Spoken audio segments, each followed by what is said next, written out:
Now, I recently did a video where I compared the Boss RC-300 to the HeadRush Looperboard. And in that video, we went through a variety of differences and similarities between the two loop stations, and I sort of concluded with which one I thought was best for which scenario. If you want to see that video, check it out over here. But something that I did was I had recorded a full section about the MIDI settings, but because the video was over 22 minutes, I began to cut that section out because I thought it was getting a little bit too long. And to my surprise, a lot of people asked about the MIDI settings, which I wasn't really expecting. So today I want to dedicate an entire video talking about the MIDI differences between the Boss RC-300 and the HeadRush Looperboard.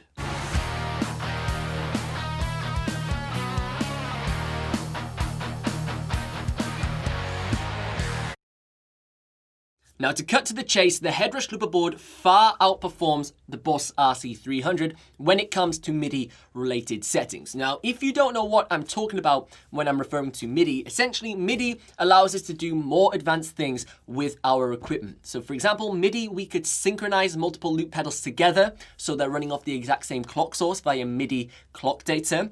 Additionally, we could set up MIDI CC style commands, so we could do controller commands, so we could control our loop pedal with an external MIDI foot remote to give ourselves a little bit more flexibility within our setup. There's a plethora of different things MIDI can do. We could do MIDI program changes, so with a simple press of a button, we can change presets on multiple devices at the exact same time. It's very advanced stuff, and it really allows you to make an efficient and advanced live looping setup. It's something I use and integrate into my setup solutions all of the time. Now, some of the key questions I was getting in regards to the Boss RC-300 versus the HeadRush Looperboard's MIDI settings was, can the HeadRush Looperboard send and receive MIDI clock data? Now, if you don't know what MIDI clock data is, this is essentially tempo information that we can send across a MIDI cable, which allows us to sync up BPMs, beats per minute, across a variety of different devices. So for example, I could sync two Boss RC-300s with one another so they're running off the exact same clock source at the exact same tempo.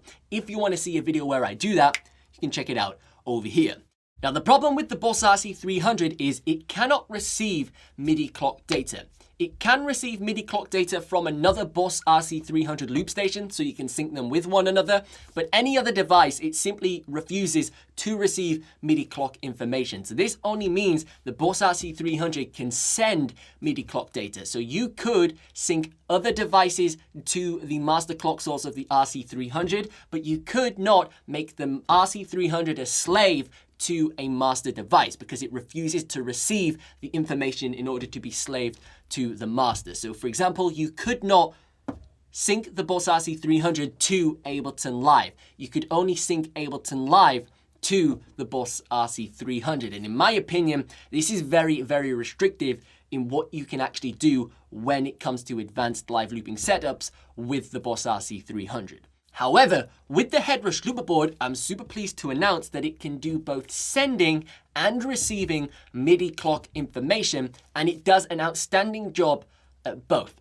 For example, I synced the HeadRush Looperboard up to Ableton Live inside of the HeadRush Looperboard Ultimate Guide. You can check that out with the link in the video description. And what I did in that video was basically I set up all the tempo information inside of Ableton and made the HeadRush Looperboard run off of whatever I was doing inside of Ableton. So essentially I could use Ableton as a super advanced live looping interface and then additionally use my hardware looper, which was the HeadRush, in combination. And it was insane the amount of things I could do because the clock source on the HeadRush Looperboard is extremely stable.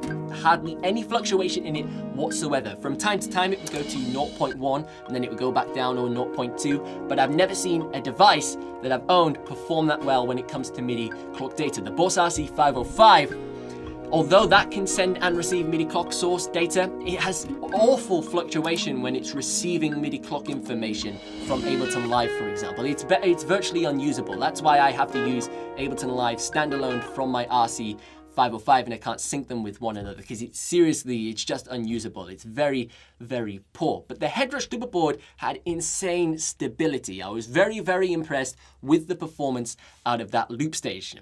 Now, when it comes to MIDI CC style commands with the HeadRush, so MIDI controller commands, I had a few questions from this as well. So people were asking, can you set up an external foot remote like you do with your Boss RC-505, for example? So on my Boss RC-505, I use the Nectar Pacer MIDI foot remote, and that allows me to control play, record, stop, play all, stop all with a separate controller. So I can, use the RC-505 with my feet. And you can do a similar thing with the Boss RC-300. And the HeadRush Looperboard dominates both the RC-505 and the RC-300 in this department. And it doesn't use MIDI CC commands, it uses MIDI note values. So it has a full chart inside of the manual telling you what each code number, each MIDI note is assigned to what command. So half of the setup process is already done for you, because with the Boss RC-300, we have to dive into the menu, set up the assign control, so specify what we want to control and then specify what MIDI CC number will control that command. Well, fortunately, HeadRush did most of that work up front, provided it inside of the manual, so all you have to do is just go, right, that's what number does the record style command, that's what number does the play stop style command, and then you set that up on your MIDI foot remote, for example, like the Nectar Pacer. Super easy setup process and very, very fast to my surprise. I was super impressed. If anything, the Nectar Pacer was making it slower to set it up than what the HeadRush had done for me.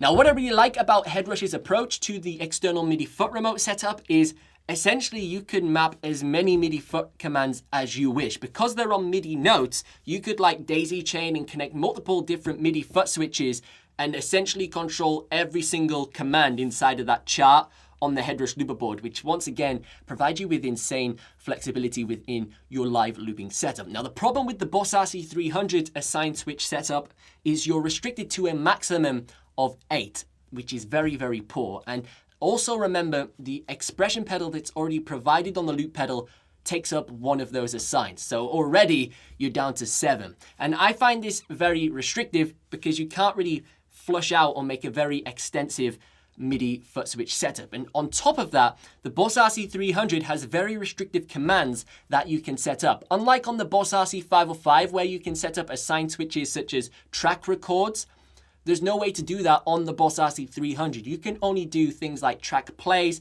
and track stops. There's no way to actually set up a track record via a sign switch command that could be mapped to a MIDI foot switch, for example, which I just find very, very bizarre because it's basically chopping off half of the functionality that you would want to map with that loop pedal. Now, don't forget to check out the links in the video description down below if you want to learn more about your Boss RC-300 or your HeadRush Looperboard inside of my ultimate guides, where I take you through pretty much every single setting on the 2 loop pedals so you can get the most out of your loop station. But as always, I've been Ben Rollins. Thank you so much for watching. Be sure to like, subscribe, and I will see you in the next one.